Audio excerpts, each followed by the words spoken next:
listening to Hooked on Startups, where every week you'll hear from some of the most talented, inspiring, and successful entrepreneurs who shared their real-life stories, how they overcame challenges and failures, and how they mastered success. Get ready for some of the best business tips, tricks and tactics, and some frank, unscripted discussions. Here's your host, Matthew Sullivan. Today, I am absolutely delighted to welcome none other than Christine Perakis to the show. Christine, welcome. Thank you, Matthew. I'm so excited to be here. Well, let me tell everyone a little bit about you, and I'm probably going to ruin it because we were talking earlier, and you just deliver this succinct, distilled piece of information that I would never be able to replicate. But you are a business strategist. You're a best-selling author. You're a speaker with over 25 years of experience. You're a business advisor. You're an attorney, a mentor, a team builder. You're a business owner. You've raised capital. You've been a partner in the business. You're an entrepreneur. You've launched new products, new services, and you're a professional boat captain. As if that wasn't enough. Yeah, I was going to say. So what have you been doing with your life? Just sitting around, trying to make money, laying on the couch, watching TV. Well, that's the thing. So, I mean, maybe this could be an inspiration for people, but we were talking about the boat captain thing earlier, and there are so many parallels between, being a captain of a ship, and people use that as a metaphor. But, the reality is, paint a picture. You're on the open seas.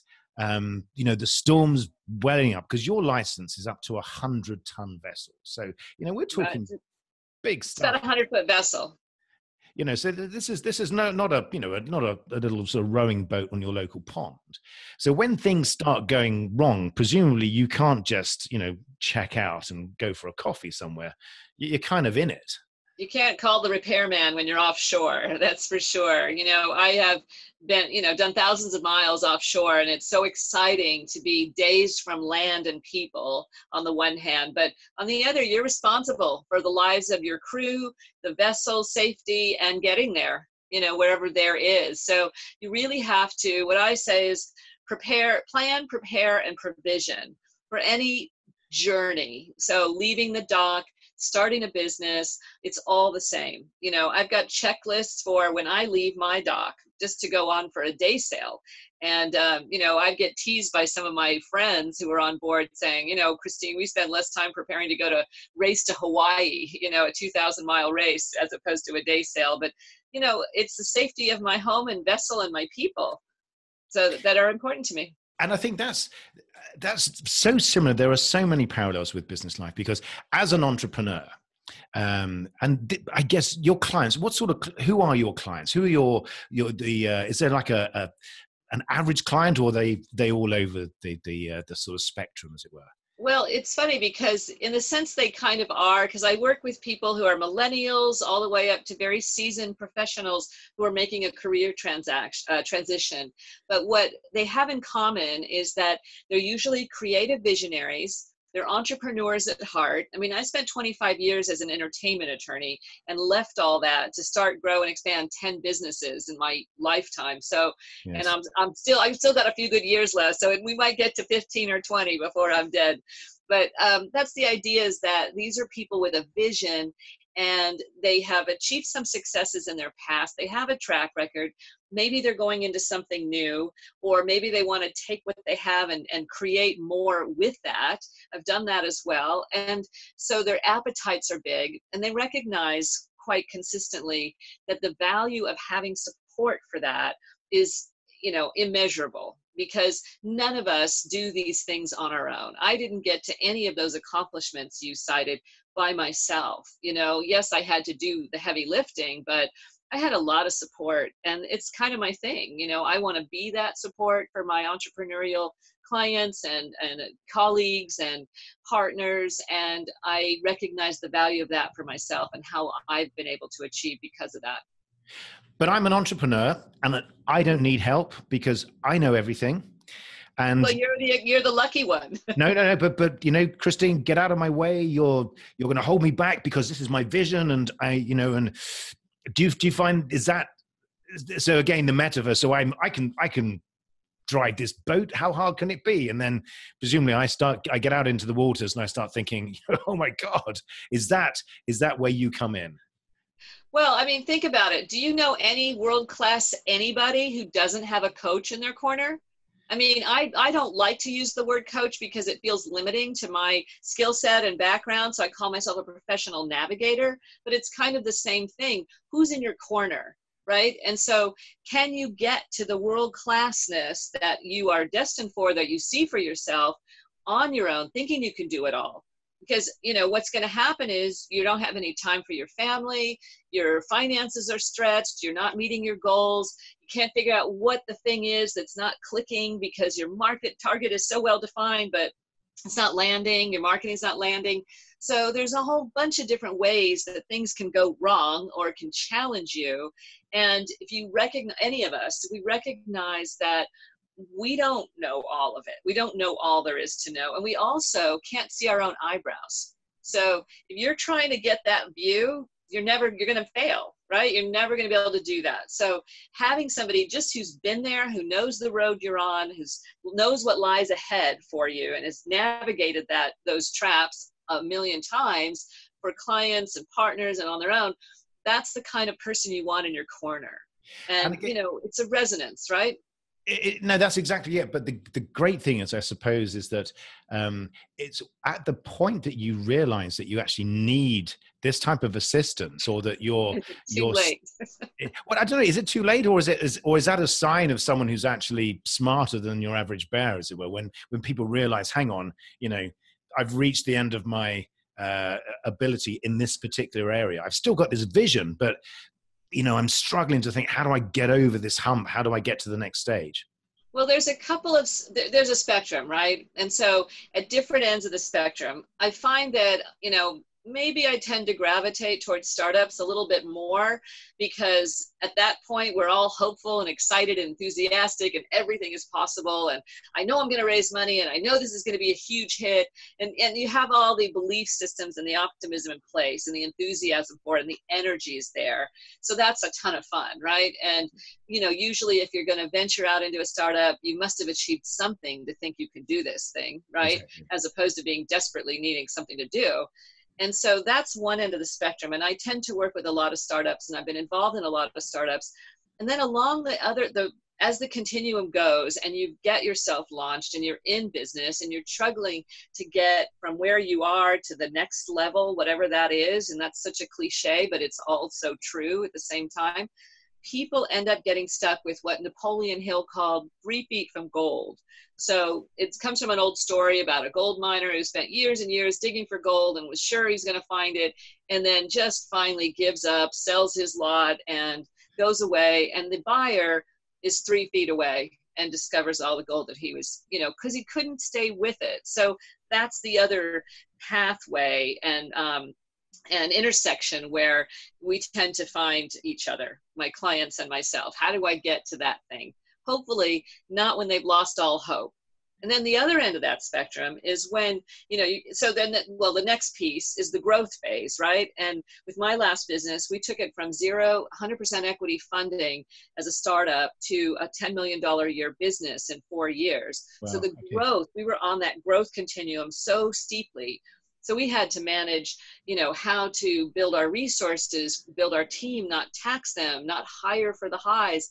There's all those issues. So that's another piece of the spectrum. And then on the other end of that, when you become a mature company and your growth has plateaued and you are on the brink of going out of business, that might be too late by that point. Nobody has a magic wand.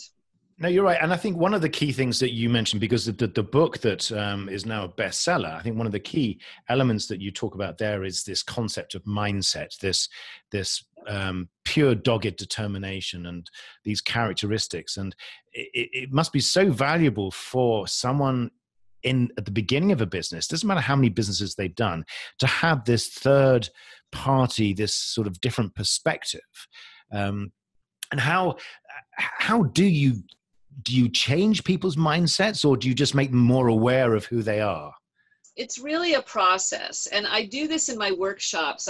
From my book, I have the 7 tiers of small business success on my roadmap.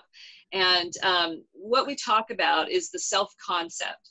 And there's really three parts to that. And that's internal. You know, it's the ideal self, the person you admire the most, your self-image, how you see yourself. And then the most important one is the self-esteem.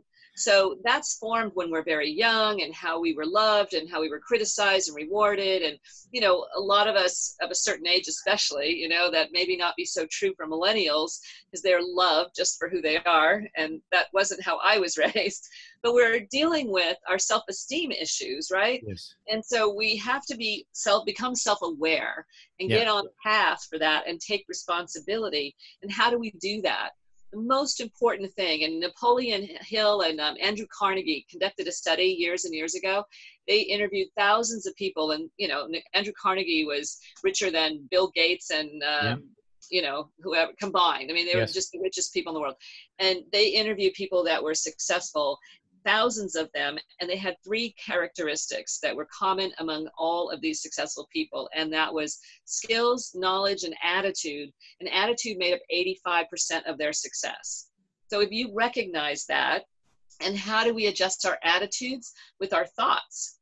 So if we recognize that our thoughts, most people look at our results, and that tells us how we feel. So we have a bad quarter or a bad year, and we don't feel good about it. We let that dictate what we do next, because our thoughts lead to our actions, lead to our results. And so when we make that shift and we recognize, we take this reverse and change our thoughts and how we feel about what's happening around us and the actions we take, that leads to success. So we have the power. So let's say I'm an entrepreneur, and I completely understand, and everything you say is resonating madly here. So I'm an entrepreneur. I've got this idea. I've had limited success. It's beginning to work. Then I hit a roadblock, something I wasn't anticipating, probably because I don't have enough experience. Then self-esteem collapses, fear of failure kicks in. So you would come along and you would, I guess, show me the fact that I'm not alone, that this is a well-trodden path. It's not magic. It's just, look, this is, you know, how do you deal with it? How do you get me over that hump of feeling that it's the end of the world, you know? Well, I know this has never happened to you, so we wouldn't be talking about you, right? But it's a friend of mine. Exactly. It's exactly. Somebody I know, because I've never had those days where I couldn't get out of bed. No. Exactly. You know, but in the past, when I didn't know any better, I would definitely be slowed down. And there are still days where, so a few things, right? You have to have practices that are serving of you in all the ways that you need. So you've got to be working on your health and wellness, your close personal relationships, family and intimacy, and as well as, you know, your business. So if you have those practices in place, and I work very closely with senior media and entertainment executives. I facilitate roundtables, and these are very experienced, accomplished, seasoned professionals in transition. So we talk about those days when you can't get up. And it's the same whether you're running a business and hitting a roadblock, or you've been out of work for 6 months to a year. Because if you're a multi-six-figure person, that can take 18 months to find the next position. That you have to have practices that you do for those days when it just feels like nothing's moving, right? And so number one, not taking it personally, getting into that rhythm of self-talk, that this is not personal, there's a resonance here. And, you know, I came across a quote that for me, it was kind of a spiritual quote, but I love it so much that I've been sharing it in a couple of venues that I've been in. And it is, you don't know enough to worry. That's the God's truth. And so if you think about that, if there's purpose to everything, and I like to believe so, because, you know, I was on a call today and we were talking about everything is in motion. It's either going forward or going backwards. And I said, I take issue with the idea that we're going backwards. It says maybe sometimes we're zagging instead of zigging, right? In sailing, there are no straight lines. We're zigzagging every time we try to get anywhere. So that's the nature of business, right? Every business has common challenges, and you're going to bump up against them. That's why we have that spectrum of startup to 3 feet from gold to growth to plateau, because this is what everybody faces. Nobody has it easy, and no one goes for a straight line. They're even talking about Apple these days like it's not the company it once was. You know, like they're seeing their best days, which I doubt, but you know. Yes. So go ahead. But so that's great, because in other words, so now I Christine, you've put my mind at rest. I realize that this is just a temporary hump. But the other thing that you bring is not just this kind of, don't worry, the feel good factor. So it's that ability to say, okay, now you've got yourself out of bed, which is a good thing. Let's focus on the detail of how you're going to execute this strategy of yours. So, this is not just like a spiritual sort of gig. It's like, okay, let's take that to one side. Congratulations for making it into the office. Now let's focus bit by bit, detail by detail on your business plan. And that's why that's only the first tier, right, is Yes. mindset, because we do have to get out of bed. We have to have something going through our minds to keep us moving, but it's the rest of it that's execution, right? So Exactly. The next step of the tier system is, what do I have to concentrate on? Because when you're a solopreneur in particular, or even if, in my last business, I had 150 people reporting to me, but I had a partner who's the CEO. And at the same time, it was very lonely in my role. My partner was out there developing the millions of dollars of business and servicing the business. And I was running the team and building from scratch every system that we had to scale. Yep. And so it can be very, very lonely. But being able to recognize in that overwhelm that there's really only 5 things we have to do. That we have to generate leads, we have to convert, we have to increase our transactions, we have to look at our pricing, and we have to look at our profitability, meaning the costs and how we're what we're spending and how our margins are looking. So if we narrow down the overwhelm into 5 areas, and then we take a look and see how, if from Pareto's law, right, the 80-20 rule, 80% of our results are coming from 20% of our activity. And so we narrow these down to incremental change in any of only these 5 areas, the results are exponential. So I actually have this really cool profit acceleration software tool that I do online with clients and with prospects that I can show them with their own numbers. There's 26 data points, and we can just pick a few, 3 or 4, and change the numbers just ever so slightly. And we get a graphic chart representation of the difference and increase of revenue, profit, and business value. And it's really pretty extraordinary and just a truism. Sure, and because that is so critical, because overwhelm is a real problem, because particularly when you start getting some success and some traction as an entrepreneur, or if you're running your business, then it creates a whole lot of other issues. And the ability to say, hang on, that's valuable, that's a waste of my time. Sometimes your face is so close to the coal face, as it were, that you, as you say, you can't see your own eyebrows. So this, right. I guess your experience in saying, hang on, do that, don't do that, must be invaluable. Well, and we continue on the continuum, right? So, you touched on time, right? How do we manage our time? Do we have the right tool set for that? There's books written about this. And are we, distracting? We have a common friend, I believe, who actually had to put himself on a Facebook diet. There's an app for that now that you can actually restrict yourself from going on Facebook. So he had to disappear himself, and yes. I've gotten too busy. I don't have time for it. But once in a while, I'll find myself, I need a break. I need to unwind my mind. I'm going to go on Facebook and see what's happening in my community. Yes. And then I find like 20 minutes have gone by. But that's not what I intended, right? Exactly, so, yes. Are we doing the revenue generating activities? Are we doing the most important, most urgent things? And are we doing them in service to our vision? And have we clearly defined that and communicated that and shared it with our team? So these are all pieces and parts of the roadmap to small business success that I've written about. And again, this is all distilled from 25 plus years of experience. And these are common threads that you've found from all of the people that you've consulted for and worked with. So this is stuff that actually is driven by real life experience. Absolutely. And what I like to say to my creative visionaries is, you are the idea person, right? You've got this huge vision, and most of my clients do. They're all wanting something really big. And I'm here to lay the foundation, put the walls up, the floors, the ceilings, the doors, to really put structure and ground your vision onto a solid foundation. So all of these pieces are really critical to having that solid foundation and building up from there. Because as a visionary, I mean, sometimes do you find that your clients, they lose their vision because there are so many other things pulling them from side to side, and again, a bit like the navigator, is your role to sort of try and keep them on track?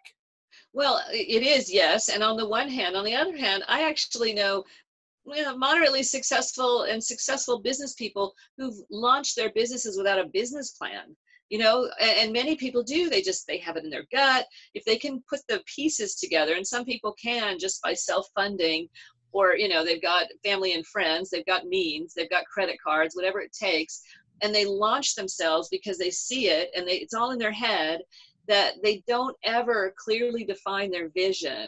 And it's so critical. So no matter what stage of business you're in, I always make sure that I put people through what I call my clarity module. So that's something that I bring into my coaching relationships is, get a clearly defined vision, revisit it periodically, make sure your team knows what it is, put it on your whiteboard, make it somewhere, your mission statement, your purpose. This is why I do.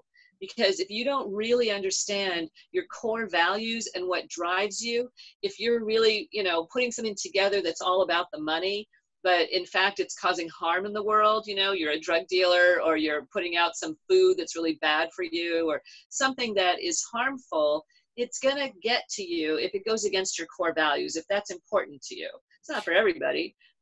So that's why you keep track of these things. And how important, that small 3-letter word, why? Exactly. How much of a cornerstone is that in a business? Well, to me, it's everything. And I always start all my talks on the start with why, right? From Simon Sinek's book. And he talks about Martin Luther King and Steve Jobs and the Wright brothers, all very different creative people, had knew one thing, which is you can't get people engaged with an idea or a movement without knowing your why. And that's the thing that is missing. It's, I read a piece that I bring into my talks also from, I presume he's a millennial, in Inc. magazine, where he said the one word that gets millennials in trouble every single time, and that is the why.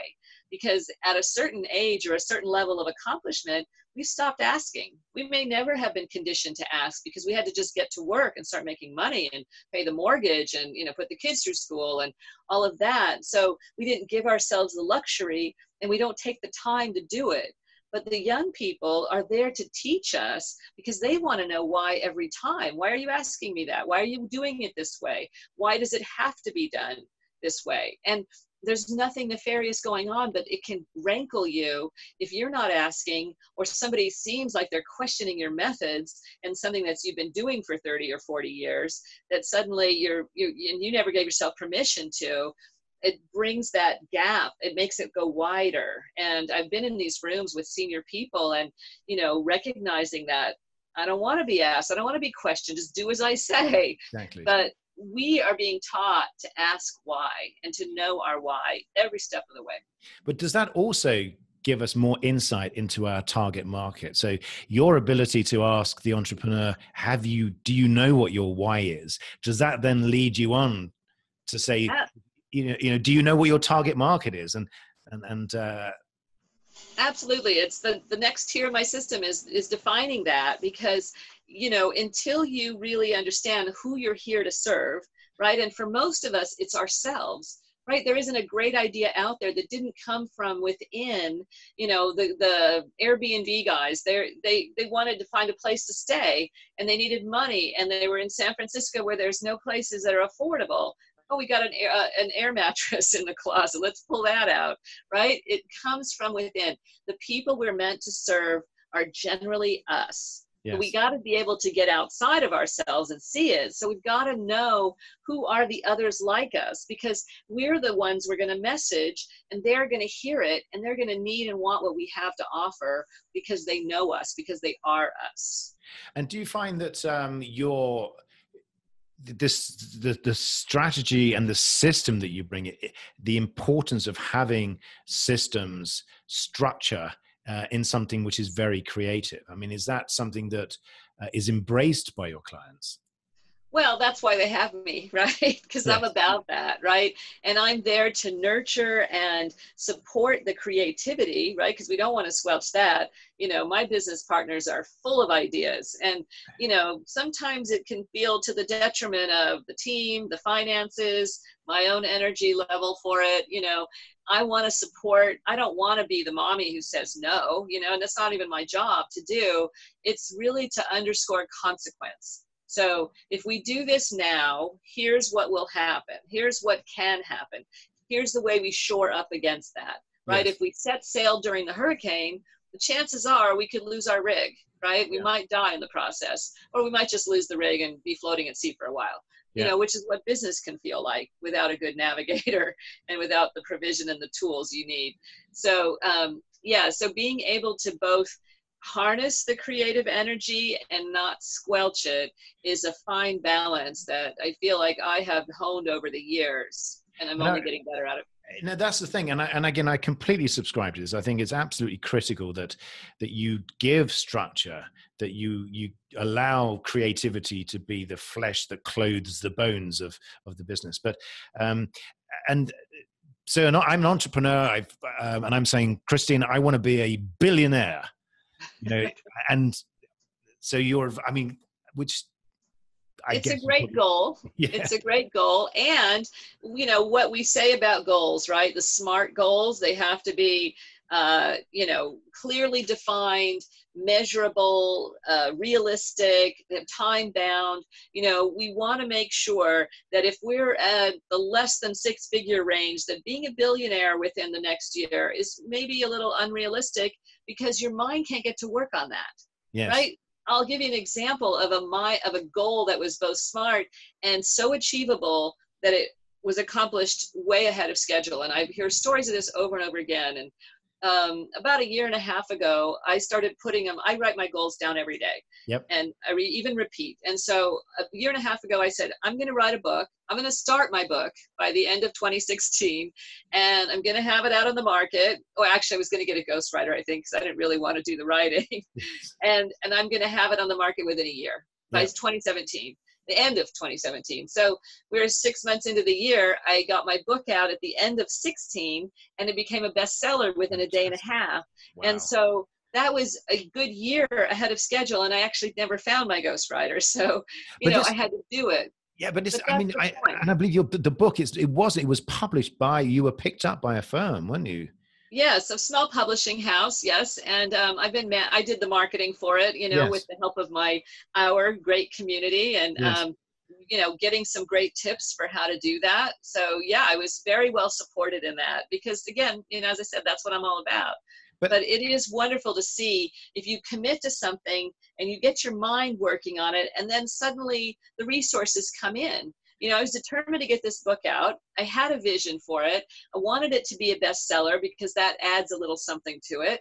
And before you knew it, I met people that led me down a path where I understood how and got some of the pieces in place, and people supported it, and I knew what to ask for. And that's how we did it. But to many people, that seems absolutely impossible. How do you write a book? How do you get it to be a bestseller? How do you publish it? How do you get people to buy it? And I guess your process is say, well, let's break that down. And so you're helping your clients understand that if you take these goals and start wrapping logic around them and putting timescales and breaking them up into something that's achievable on a day-to-day basis.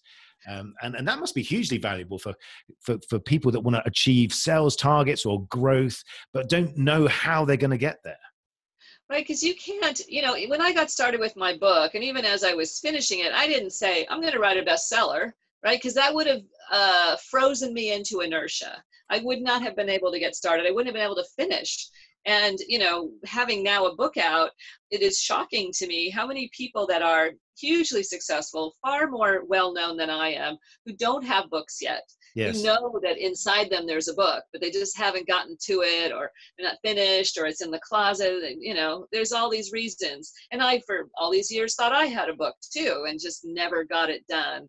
So, I didn't set out, just like you aren't setting out to be a billionaire, you're setting out to finish. Yes. Because that separates you from 90% of the people out there who think they have a book, right? And then maybe you start to get it marketed so that people will hear about it and maybe even buy it.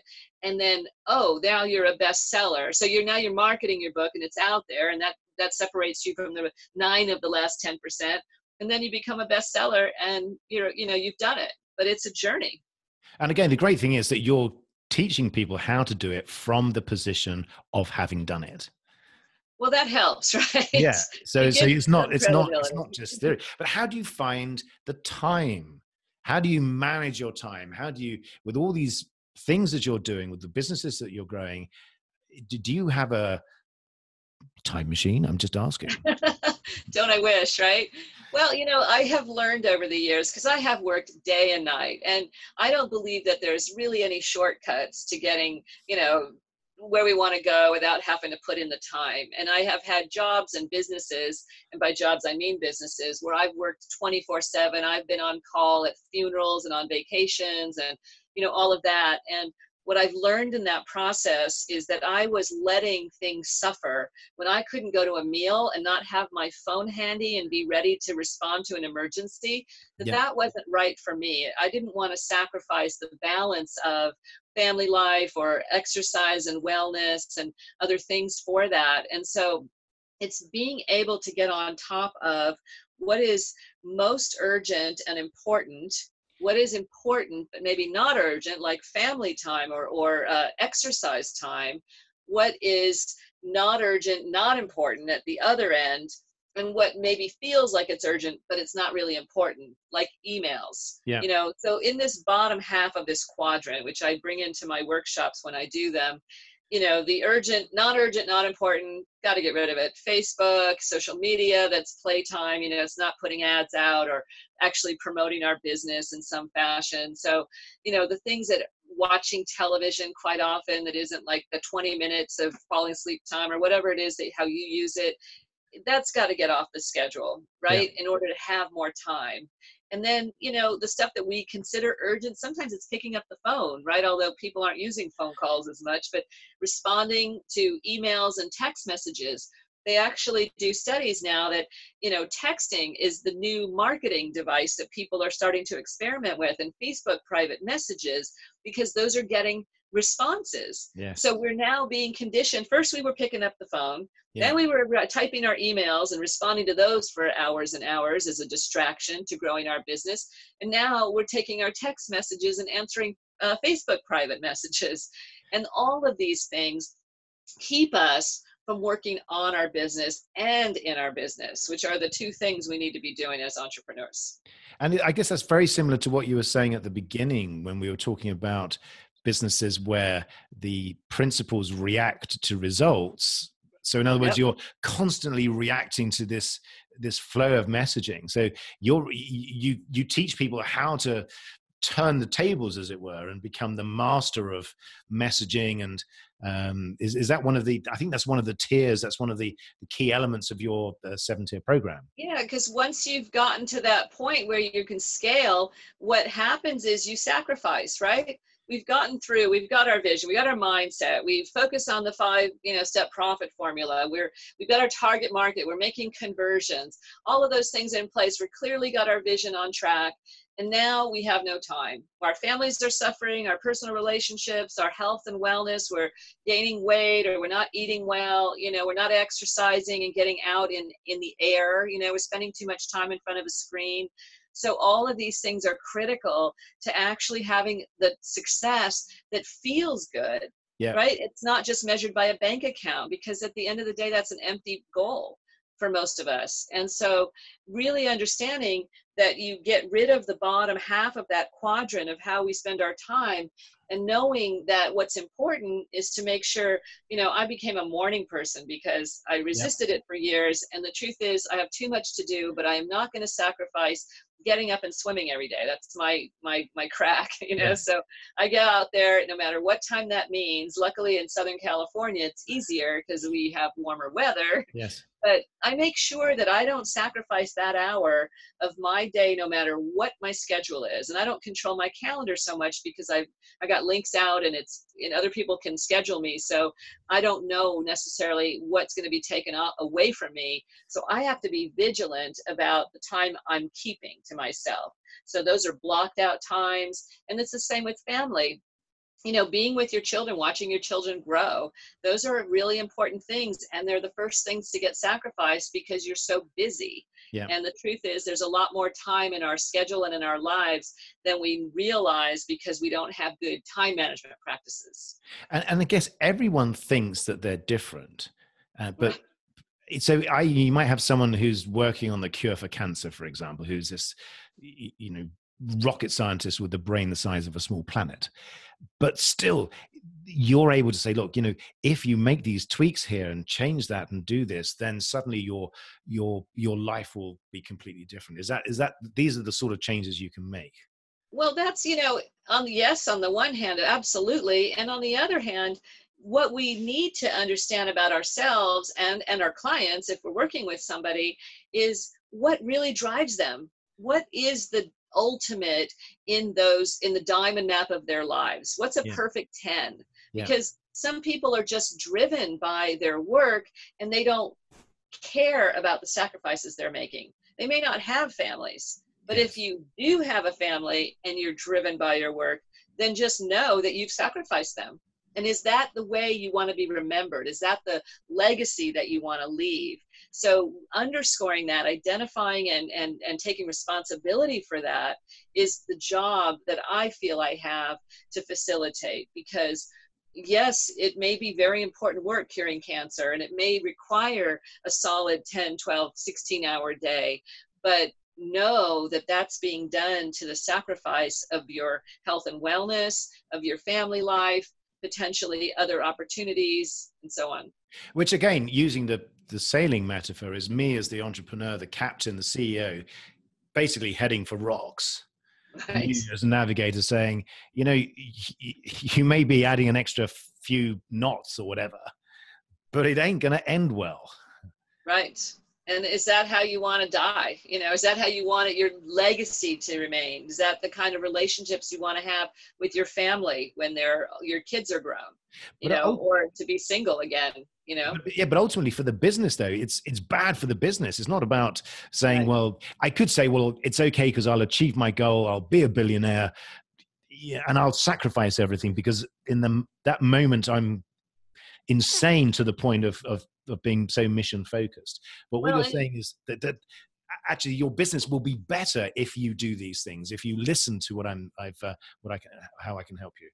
Yeah, and it's not even restricted to the billionaires, right? I've worked with a number of very creative, very driven, very successful entrepreneurs in the multiple 7-figure ranges and beyond that are growing well, and they're highly functioning. They get up, they're busy, they're out doing, they're creating new, and it's always innovating. And then they start to, there's pain, I have surgery, my health is declining, so the quality of life diminishes. Yeah. And then there's only so much you can keep driving forward in your business. Sure. And then you inflict that on your team. So your team suffers, and then people leave you. Your resources go away, your human resource. You can't hold on to good people. Yes. There's a lot of different ways that this manifests, this drive without balance that manifests to destroy your business and your life. But again, as a CEO of this business, whatever size it is, you don't tend to see these things because you're so focused on what you think is the key, achievable or key milestones for your business. Right. It gets into a funnel vision, right? And that's why I call myself the navigator, because on a racing vessel, which I've done many years as a professional and otherwise, having the driver of the boat is the owner, the skipper, and I'm the navigator who's keeping my eye on the wind conditions, the course, the competitors, the condition of the boat, the crew execution, Absolutely. all of those things. And they're constantly changing, to be able to give that information and to sort through it and feed the skipper what to do, how to move forward. Yes. And getting to where they want to go. But and again, so from your perspective, just do you not now feel that with this, it's not a formula is a word that doesn't describe in any way what you have. It's much bigger than that. It's a distillation of 25 years of experience in all sorts of different areas. But do you not feel now that this is a message that you really want to get out? So how are you getting this message out to people? Well, as I said, I've been have my book in the marketplace. I've been speaking a few times a month. These days, I've been in workshops and in front of organizations. I'm mentoring, a number of startup incubators. I have an online business advisory system. Yes. That puts a lot of the strategies, tactics, and resources into the hands of the people who might not be able to afford my one-on-one services or my group activities. And then I make myself available as best I can to help those people who are really ready for that kind of radical up-leveling that I can facilitate for them. Absolutely. So there is a pathway, as it were. So if I'm cash constrained and I'm thinking, God, there's no way I can afford you on a one-to-one basis, I can still access these teachings, these learnings in a structured way. And is that, is that through your website, or is that something you're building at the moment, or is that something available now? I have a platform that's available now. I have a couple of them, one for startups and one for ongoing small businesses, that gets people the tools they need on a 52-week basis, so that information is all there, but it's fed to you in a way that you can actually digest. Okay. While at the same time, it gives you the systems on a customized roadmap that tells you where to focus first to get you some quick cash. Because that's what most people are at, right? What do I have to do to make immediate results? Yes. Because my journey is a long-term journey, right? To work with me closely, and we need to see results. So my Business Breakthrough Pro platform allows business owners to have these tools at their fingertips when it's appropriate and in the right timing to be able to execute and grow their business. And how do people get in contact with you? How do they get the benefit of this information? So businessbreakthroughpro.com is one of my websites, and ChristinePerakis.com is another website of which I can be reached. And of course, I'm on Amazon with the Entrepreneur's Essential Roadmap, is the Amazon book that's available as well. And it's great. And I can tell you, I've looked through the 7-tier system, and I'm nodding my head going, how have I been so stupid? Why am I doing this? Why am I doing that? Why didn't I read this stuff 20 years ago? Then, so I'm why didn't I? Right? I mean, we've all learning the way we learn, and I consider myself a warrior on the front line. I've made all the mistakes. I've witnessed them with my clients. I've navigated clients through them. I've seen the challenges. I've seen how bad it can go. And I'm here to say it doesn't have to go that way for you. And so finding the easier way, getting there faster and more efficiently is really what I'm all about. Well, that's fantastic. And Christine, it's just been an absolute pleasure speaking to you. And I really recommend that people check out your site. They look at check out your book and read the Business Breakthrough. I'll put it all on the show notes. Thank you again for being such a brilliant guest. And I look forward to talking to you again soon. Thank you so much, Matthew. I've had such a pleasure chatting with you, and I really appreciate your valuable insights as well, and how easily you grasp what we're trying to do here. Thanks so much.